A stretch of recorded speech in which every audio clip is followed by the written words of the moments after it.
መኪና ወይም ቤት ለመግዛት ቢዝነሳችሁን ለማስፋፋት ወይም ለመጀመር ብድር ለመበደር አስባችኋል እንበል። ነገር ግን ብድር የምትወስዱባቸውን ተቋማት ምን ያህል ታውቋቸዋላችሁ? በተለይ እነዚህ የብድርና ቁጠባ ህብረት ስራ ማህበራት የሚባሉት ሳኮ የሚባሉት ምን ያህል ታውቋታላችሁ? ማን ነው የሚያስተዳድራቸው? ማን ነው የሚመራቸው? ማን ያቋቋማቸው? ከብድርና ቁጠባ ተቋማት ከሚባሉት ጋር ልዩነታቸው ምንድን ነው የሚለውን ነገር ዛሬ አንደርስታንዲንግ እንዲኖራችሁ አንዳንድ ነገር እንድል ፍቃዱ ይሁንልኝ።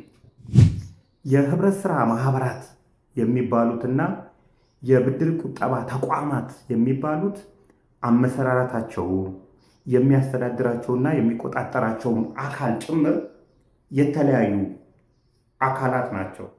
ከብድርና ቁጠባ ተቋማትን ጀምርና ወደ ማህበራቱ እንሄዳለን። እንግዲህና ቁጠባ ተቋማት የሚባሉት የሚያቋቁማቸውና የሚቆጣጠራቸው ብሔራዊ ባንክ ነው። ለምሳሌ ያህል አሁን ወደ ባንክነት ያደጉት የቀድሞ የአማራ ብድርና ቁጠባ ተቋም አብቁታ የሚባለው፣ የኦሮሚያ ብድርና ቁጠባ ተቋም ዋልቆ የሚባለው፣ ደደቢት ማይክሮ ፋይናንስ አሁን እሱ እንኳን የት እንዳለ አላቅም፣ የሸበሌ ማይክሮ ፋይናንስ፣ የኦሞ ማይክሮ ፋይናንስ፣ የድሬዳዋ የአዲስ ብድርና ቁጠባ ተቋም አሁን ወደ ስኬት ባንክ የተቀየሩት ሁሉም አድገው አሁን ወደ ባንክነት ተቀይረዋል ከደደቢት በስተቀር። እነዚህ ተቋማት እንዴት ነበር የሚያበድሩት? ዓላማቸው ምንድን ነው ብለን እንትን እነዚህ ብድርና ቁጠባ ተቋማት ንብረትነታቸው የክልል መንግስታት ናቸው። ቅድም እንደነገርኳችሁ የሚያቋቁማቸውም ብሔራዊ ባንክ ነው። በብሔራዊ ባንክ ሕግና ደንብ መመሪያ መሰረት የመመራት ግዴታ ይጣልባቸዋል። እንግዲህ እነዚህ ሁለት አይነት የብድርና ቁጠባ አይነት ሲኖራቸው አርበን ኤንድ ሩራል የሚባሉ የብድር አይነቶች አሉ። የሩራል የገጠሩን እንጀምር። የገጠሩ ኮላተራል አይደለም። በጊዜው ብድር የሚሰጠው እንዴት ነው የሚሰጠው? ሰው ነው ለሰው ዋስ የሚሆነው። አንድ አካባቢ የሚኖሩ ሰዎች ከ6 እስከ 12 ድረስ ይደራጁና እነሱ ግሩፕ ይባላሉ። እነዚህ ግሩፖች ሌላ ግሩፕ ጋር ይደባለቁና ከ12 በላይ የሆኑ ግሩፖች ሊሆኑ ይችላሉ። እስከ 60 ድረስ ይደርሱና ሴንተርን ይፈጥራሉ። ስለዚህ አንድ ግሩፕ ውስጥ ከ6 እስከ 12 ያሉ ተበዳሪዎች ከመካከላቸው አንዱ የማይከፍል ከሆነ ከ6 እስከ 11 ያሉት የመክፈል ግዴታ ይጠልባቸዋል። እርስ በርሳቸው ነው የተያዙት እንጂ ያስያዙት ንብረት ወይም ሌላ ነገር የለም። እነሱ ከከፈሉ በኋላ ከሰው እቃ የሚሸጥ እቃ ካለው ወይም ደግሞ መሬት ካለው ወይም ከብቶች ካሉት ሸጠው ከሰው የከፈሉትን ብር የማስመለስ የግሩፑ ግዴታ ይሆናል ማለት ነው። እንደዚህ ነው የተሳሰሩት። ግሩፑ በጠቅላላ ካልከፈለ ደግሞ ሴንተሩ ይከፍላል። እስከ 62-70 ድረስ የሚሄዱ ብዛት ያላቸው እንትኖች ናቸው አንድ ላይ ሴንተር የሚፈጥሩት። ግሩፑ በጠቅላላ ከ6 እስከ 12 ያሉ ሰዎች ሁሉም ካልከፈሉ ሴንተሩ ይከፍላል። ሴንተሩ ይከፍልና ከዛም በኋላ ሰዎቹን በተናጠል ይከሳቸዋል። ምክንያቱም እዚህ ግሩፕ ላይ ብር የሚወስዱት በግሩፕ ይወስዱና ለየግል ይከፋፈላሉ። ሴንተሩም እንደ ሴንተር ይወስድና በተናጠል የሚከፋፈሉ ይሆናል ማለት ነው። ብዙውን ጊዜ እነዚህ ክልሎች የመሰረቷቸው የብድርና ቁጠባ ተቋማት ዓላማቸው በጊዜው የነበረው ዓላማቸው ዝቅተኛ ማህበረሰቦችን ወደ ተሻለ ኑሮ ማብቃት ነበር። በዚህ ምክንያት ብድሮች የሚሰጧቸው የገበያ ቀን ነው። ለምሳሌ ቅዳሜ ከሆነ ብድሩ ቅዳሜ ዕለት ከብት አረባለሁ የሚል ሰው ካለ ብዙ ሳይንገላታ እዛው ቦታ ላይ ከብት ገዝቶ እንዲሄድ ነው። ዶሮ አረባለሁ የሚልም የሚገዛዛውን ነገሮች ገዛዝቶ በጎችም ፍየሎችም ገዛዝቶ መዳበሪያም ከሆነ ገዝቶ እንዲሄድ ብሩን እንዳያጠፋ ነው። ይሄን ያህል ቁጥጥር ይደረግበት ነበር። ሰኞ ጠዋት ሁለት አይነት ኦፊሰሮች አሉ። ዩፎ የሚባሉ አርባን ፊልድ ኦፊሰር የከተማውን የሚቆጣጠሩ ናቸው። ሩራል ፊልድ ኦፊሰር የሚባሉት ደግሞ የገጠሩን ብድር የሚቆጣጠሩ ናቸው። የገጠሩን ብድር የሚቆጣጠሩ ሰዎች እነዛ ግሩፖች የሚኖሩበት ቦታ ድረስ በሞተር ይሄዳሉ። ትዝ ይሉኛል፣ ሱዙኪና ያማሃ የሚባሉ ሞተሮች ነበራቸው። እዛ ሄዱና ቅዳሜ ዕለት የገዟቸውን ነገሮች ይመዘግባሉ። ከብት ከገዙ ቀንዱን፣ መልኩን ምናምን ሲሸጥ ጭምር እነዚህ ኦፊሰሮች ማወቅ ስላለባቸው ድንገት ለሰርግ፣ ለለቅሶ፣ ለምናምን የኛ ባህል አስቸጋሪ ሸጦት የተለያዩ ችግር ውስጥ እንዳይገባ ነው እንደዛ ቁጥጥር ይደረግበት የነበረው። ከጊዜ በኋላ ግን ቁጥጥሩም እየቀነሰ የተቋቋሙበትንም ዓላማ እየሳቱ የገበሬውን የኑሮ ሁኔታ ከማሻሻል ይልቅ ራሳቸው ተቋማቱ የብድርና ቁጠባ ተቋማቱ አድገው ወደ ባንክነት ሲያድጉ ገበሬው እዛው ላይ ቀረ። ሌላኛው የሚሰጡት የብድር አይነት የከተማ ብድር ነው። ይሄ በኮላተራል ነው። ሰዎቹም ትንሽ ናቸው። የሚደራጁ ሰዎች ለብቻም መውሰድ ይቻላል። ብቻህንም ዶሮ አረባለሁ ካለ አንድ ሰው ዶሮም ለማርባት ምንድን ነው የሚያስፈልገው? ኢንኩቤተር። ከዛን ተቋሙ ኢንኩቤተር ይገዛለታል እና የኢንኩቤተሩን ዋጋ በዕዳ ይይዝበታል። በብር ደረጃ የሚሰጠው የፒቲካሹን መጠን ለፒቲካሽ ለሰራተኛ ለተለያዩ ወጪዎች ምን ያህል ብር ያስፈልገዋል የሚለውን ካየ በኋላ ያችን ፒቲካሽ ብቻ ነው ፒቲካሹን እና ያንን እቃውን የገዛበትን ኢንኩቤተሩን የገዛበትን ዋጋ በዕዳነት ይይዝበታል። ሁሉም ግን የየራሳቸው የቁጠባ አይነት አላቸው። ቅድመ ቁጠባ የሚባል ከብድር ቅድመ ቁጠባ የሚባል ለምሳሌ የገጠሩ ማህበረሰብ መቆጠብ ስለማይችል ከብድራቸው ላይ ቅድመ ቁጠባ ቆርጦ ያስቀምጥላቸዋል። በየወሩ የሚቆጠቡ የግሩፕና የሴንተር ሴቪንጎች አሉ። ግሩፑ እንደ ግሩፕ ይቆጠባል፣ ሴንተሩ ደግሞ እንደ ሴንተር ይቆጠባል። በተናጠል ነው ግን ገንዘባቸው በየወሩ የሚቆጥቡት ገንዘብ የሚያዝላቸው። ነገር ግን አሁን ለምሳሌ በጣም ችግር የነበረው በጊዜው የገጠሩ ማህበረሰብ ቢያንስ 6 ወር 4 ወር ይፈጅበታል አንድ ከብት አደልቦ ለመሸጥ። ስለዚህ በየወሩ ገቢ ስለሌለው ኬት አምጥቶ ይቆጥባል የሚለው መልስ ብዙ ጊዜ መልስ አልተገኘለትም። ግን ያስቆጠቧቸው ነበር። ብዙዎቹ 8 ዓመት 10 ዓመት የቆጠቡት ገንዘቦቻቸው ቮለንተር ከሆነ ሴቪንጉ በፍቃድ የተደረገ ቁጠባ ፍቃድ ይባል እንጂ ፍቃድ አልነበረም። የግድ ከእንትኑ ጋር ሴቪንግ ያደርጋሉ። የግዳይ ሴቪንጎች አሉ። እነሱን ግን የቮለንተር ሴቪንጎችን ችግር በደረሰባቸው ሰዓት መጥተው የማውጣት መብት አላቸው።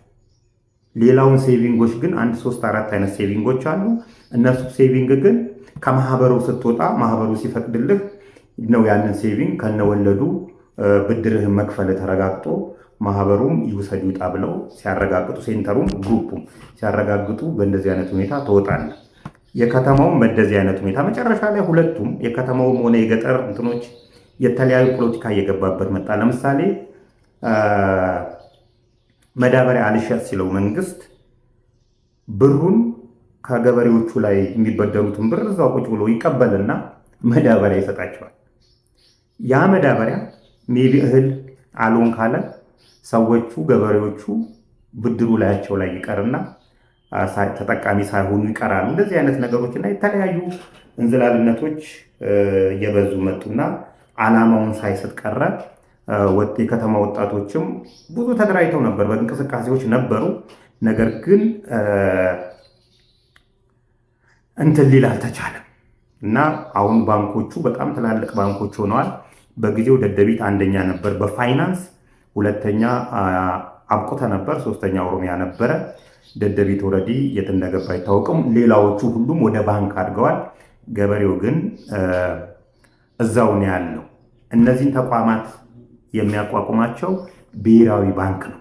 በግል ደረጃም የተቋቋሙ አሉ። ሜቢ የግልም ሳይሆን የማን እንደሆነ አላውቀውም። ይኸኛው ቡሳ ጎነፋ ኦሮሚያ ላይ ብድርና ቁጠባ ተቋም ነው አሉ። ሜቢ አሁን ላይ ማላስታውሳቸው አሉ። ወደ ባንክ ያልተቀየሩ በግል ደረጃ እየተቋቋሙ። አሁን የምነግራችሁ ግን ደግሞ የህብረት ስራ ማህበራት ናቸው። የህብረት ስራ ማህበራት የሚያቋቁማቸው የሚቆጣጠራቸው የህብረት ስራ ማህበር ኮሚሽን፣ የህብረት ስራ ማህበራት ኮሚሽን ናቸው። አንዳንድ ህጎችን እናያቸው ሜቢ አንደርስታንዲንጉ እንዲኖራችሁ ማለት ነው። ምን ይላል? የአዋጅ ቁጥር 985 አንቀጽ 7 ድንጋጌ እንደተጠበቀው ሆኖ ይላል መሰረታዊ ህብረት ስራ ማህበራት ሲመሰረቱ በአንድ በተወሰነ የተወሰነ መኖሪያ ውስጥ መኖር አለባቸው ሰዎቹ፣ ወይም በስራ ክልል የሚኖሩ አንድ የስራ ክልል ውስጥ አንድ መስሪያ ቤት ውስጥ ማህበራት አባላቱ እንዴት ነው የሚሉት?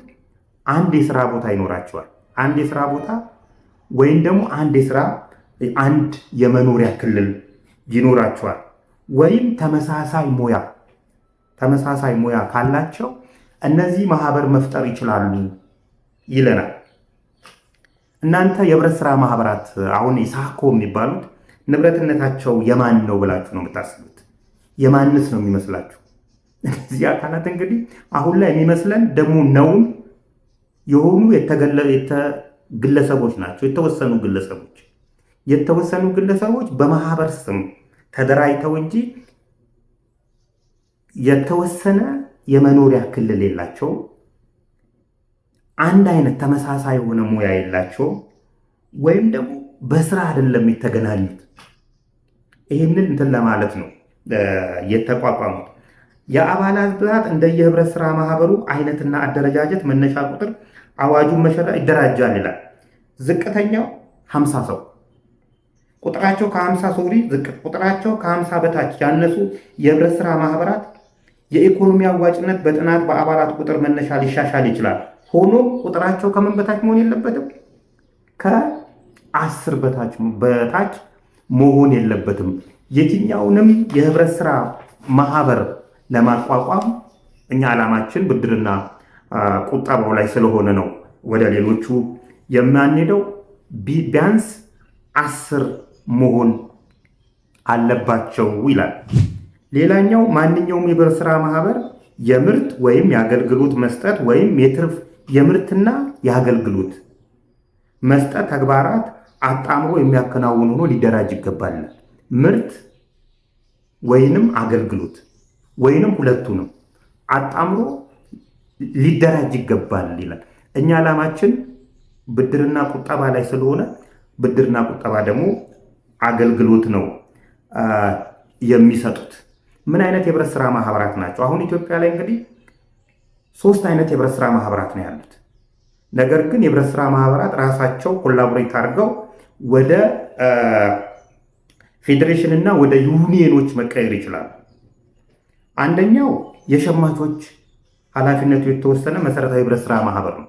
ይሄ ቀበሌ ላይ የምታዩቸው የጋራ ችግር ያለባቸው ሰዎች የህብረት ስራ ማህበራት የሚቋቋሙት የጋራ ችግር ያላቸው በአንድ አካባቢ የሚኖሩ በአንድ የስራ ቦታ የሚኖሩ ወይም ደግሞ አንድ አይነት የስራ ዘርፍ ያላቸው አካላት የሚያደራጁት ነው። ስለዚህ ሸማቾች የህብረት ስራ ማህበር የሚባሉት የጋራ ችግር ያለባቸው የጋራ ችግሮቻቸውን በጋራ እንትን ለማለት የሚደራጁ ይሆናሉ ማለት ነው። ሁለተኛው የቁጠባና ብድር ኃላፊነቱ መሰረታዊ ህብረት ስራ ማህበር ነው። ይሄም ማህበር ነው። ማህበሩ ቢያንስ 10 ሰው ሊኖረው ይገባል። እንደየካፒታላቸው እንትኖቹን በመሸጥ ሼሮችን በመሸጥ የእንትኑ ቁጥር ሊያድግ ይችላል። ሌላኛው የመኖሪያ ቤቶች ለመኖሪያ ቤት ተብሎ መኖሪያ ቤት ለማግኘት ማህበር ፈጥሮ በጋራ የጋራ ችግር አለ። የጋራ ችግርን በጋራ ለመወጣት የቤቶች የህብረት ስራ ማህበርን መመስረት ይቻላል። እነዚህ ማህበራት ራሳቸው በመደባለቅ ዩኒየን ወይም ፌዴሬሽን ደግሞ መመስረት ይችላሉ። እኛ ዓላማችን የብድርና ቁጠባ የህብረት ስራ ማህበራት ነው። ህብረት ስራ ኮሚሽን ነው የሚቆጣጠራቸው። ህብረት ስራ ኮሚሽን ነው የሚያደራጃቸው። በሱ እውቅና ነው እንጂ ቅድም እንዳልኳችሁ በብሔራዊ ባንክ አይደለም። ዓላማቸው ቅድም እንደነገርኳችሁ ነው የጋራ ችግሮችን በጋራ ለመወጣት የሚያደርጉት ነው። እዚህ ጋር በደንብ አዳምጡ። ማንኛውም የህብረት ስራ ማህበር ሶስቱ ከነገርኳችሁም ሆኖ ዩኒየን የሚሆኑ ፌዴሬሽኖች ይሁኑ ማንኛውም የህብረት ስራ ማህበር ከተመዘገበበት የስራ ክልል ውጭ ይላል። ቅድም እንደን ያልኳችሁ ስንትን ሲሉ ሲደራጁ የተወሰነ ክልል ሊኖራቸው ይገባል። ከዛ ውጭ የህብረት ስራ ማህበራት ዋና ጽህፈት ቤታቸው ካለበት ውጭ ሌላ ቦታ መክፈት አይችሉም ይላል። መክፈት አይችሉም። መክፈት ከቻሉ እንኳን የህብረት ስራ ኮሚሽኑን በማነጋገርና ፍቃድ በመስጠት ነው ሌላ ቦታ መክፈት። ቢኮዝ የተደራጁበት በአንድ ክልል በአንድ ሙያና በአንድ አካባቢ ነው አይደል? ስለዚህ አይችሉም ይላል። አሁን ታዲያ የህብረት ስራ ማህበራት ቁጠባና ብድር የሚባሉት እውነት አንድ ቦታ ነው ያሉት? ቅርንጫፍ ያላቸው እውነት ተፈቅዶላቸው በዚህ በወጣ ህግ መሰረት ነው እየተመሩ ያሉት ወይ የሚለው እግዚአብሔር ይወቀው። እንዲህ እያልን ስንሄድ እንግዲህ እነዚህ የህብረት ስራ ማህበራት የተለያዩ ኮሚቴዎች አላቸው፣ ሰራተኞች አላቸው። እነዚህ ኮሚቴዎች ጠቅላላ ጉባኤ እንትን የሚለውን የሚያጸድቀውን የኦዲት ሪፖርቶች የማሻሻያ እንትኖች እንትን የሚሉ ናቸው፣ መተግበራቸውን የሚያዩ ናቸው። አሁን ትንሽ የተገለጠላችሁ መጥቶ መሰለኝ የህብረት ስራ ማህበራት ብድርና ቁጠባ የሚባሉ ሳኮ የሚባሉት የሚቋቋሙት በህብረት ስራ ኮሚሽን ነው። የሚቆጣጠራቸውም የህብረት ስራ ኮሚሽን እንጂ ብሔራዊ ባንክ አይደለም። የሚቋቋሙት በአንድ የስራ ክልል ውስጥ በአንድ ሙያ ውስጥ የጋራ ችግሮቻቸውን በጋራ ለመፍታት። ስለዚህ የህብረት ስራ ማህበራት ውስጥ ሼር ያለው ሰው የህብረት ስራ ማህበሩ ባለቤት ነው ማለት ነው። አንደርስታንድ ያደረጋችሁ ይመስለኝ። ባለቤቱ ነው፣ የዛ ባለቤት ነው ማለት ነው። ግን አሁን ላይ የሆነ ያለው ያ ስላልሆነ ነው ትንሽ ማብራሪያ መስጠት ያስፈለገው። እንደዚሁ እያል የህብረት ስራ ማህበራት ቢዝነሳቸውን በማስፋፋት ውጤታማ እንዲሆኑ ለዜጎች እድል እንዲፈጥሩ ድጋፍ ማድረግ የተለያዩ እነዚህ ደግሞ እንትናቸው ያ ሁለቱም የሚቋቋሙበት የድሃውን ማህበረሰብ ወይም ደግሞ የጋራ ችግር ያለባቸውን ማህበረሰቦች ችግር ለመፍታት ነው። በዚህ ምክንያት በተለይ ህብረት ስራ ማህበራት ላይ መንግስት ልዩ ድጋፍ ያደርግላቸዋል። ልዩ ድጋፍ የሚያደርግላቸው ያው የመንግስትን አቋም ስለሚደግፉ መንግስት ህብረተሰቡ እንዲያድግ ስለሚፈልግ በዛ ምክንያት እሱም ድጋፍ ያደርግላቸዋል። አሁን ላይ ግን የህብረት ስራ ማህበራት ብድርና ቁጠባ የሚባሉት ለምሳሌ መኪና ይኖራቸዋል፣ መኪና መሸጫ ይኖራቸዋል። መኪና መሸጫው የአንድ ግለሰብ ነው። በጎን ደግሞ ለይስሙላ የህብረት ስራ ማህበራት ብድርና ቁጠባ ተቋም የሚል ይከፍታሉ። እዚህ ጋር ሁለቱም ንብረት እንትናቸው ለይስሙላ ማህበር አባል አላቸው ለይስሙላ። ነገር ግን ሁለቱን እንትኖች ኮላቦሬት አድርጎ ለማስኬድ እንትን ያለ ነው። ጥቅምና ጉዳቱን ልንገራችሁ። እዚህ ጋር የመኪና መሸጫ ካለው ከገበያ ዋጋ በላይ ይሸጣልሃል። ከገበያ ዋጋ በላይ ይሸጥልህና አንተ የገበያ አማራጭ እንዳይኖር ያደርጋል። ይሄ በፍጹም የተከለከለ በፍጹም ማለት ነው። እርስ በርስ ኮላቦሬት ማድረግ ይችላል። ከሌላ አካላት ጋር ግን ኮላቦሬት አድርጎ ገንዘብ ዝውውር ውስጥ መግባት የለባቸውም ይላል። እነሱ ግን ኮላቦሬት አድርገው ስም ጠቅሰን መነጋገሩ አሁን ላይ አዋጭ ስላልሆነ ነው። ምክንያቱም እንትና ብንለው እንትና ደግሞ ተመስርቷል። ከ2500 በላይ አካባቢ የብድርና ቁጠባ አዲስ አበባ ላይ ብቻ አንዱን ስንይዘው አንዱ አፈንግጦ ታዩታላችሁ። ስለዚህ የሚሻለው አማራጭ ህብረተሰቡን እንደዚህ አይነት አንደርስታንዲንግ እንዲኖራቸው የድርሻችንን ተወጥተን ምርጫው የራሱ እንዲሆን ማስቻል ነው። ስለዚህ እንደዚህ ነው የሚያደርጉት እነሱ። የገበያ ዋጋ የገበያ አማራጭ እንዳይኖርም ሞኖፖላይዝ ያደርጉታል። የምትገዛው የማበድርህ ከዚህኛው መኪና ስትገዛ ነው ይልሃል። አንዳንዶቹ ደግሞ ፈልግና ራስህ አምጣ ይሉህና ፈልገህ ስታመጣ መኪናው ይሄን ያህል ዋጋ አያወጣም የሚል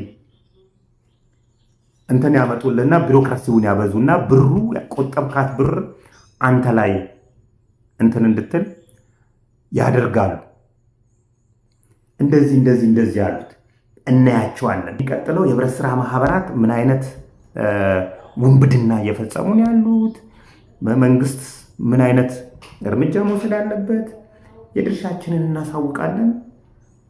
ህብረተሰቡ የራሱን ድርሻ የራሱን ፍላጎት አውቆ መወጣት ስለሚሻል ስለዚህ እንደዚህ እያልን እንቀጥላለን። ኔክስት ላይ ስለ ህብረት ስራ ማህበራት ቁጠባ፣ ስለ ህብረት ስራ ማህበራት ብድር ምን አይነት ወንጀል ነው የሚሰሩት፣ አደረጃጀታቸው እንዴት ነው መሆን ያለባቸው፣ እንዴት ነበረ የሚሉትን ጉዳዮች እናያቸዋለን። ደስ ካልኳችሁ ሰብስክራይብ ብታደርጉኝ ደስ ይለኛል።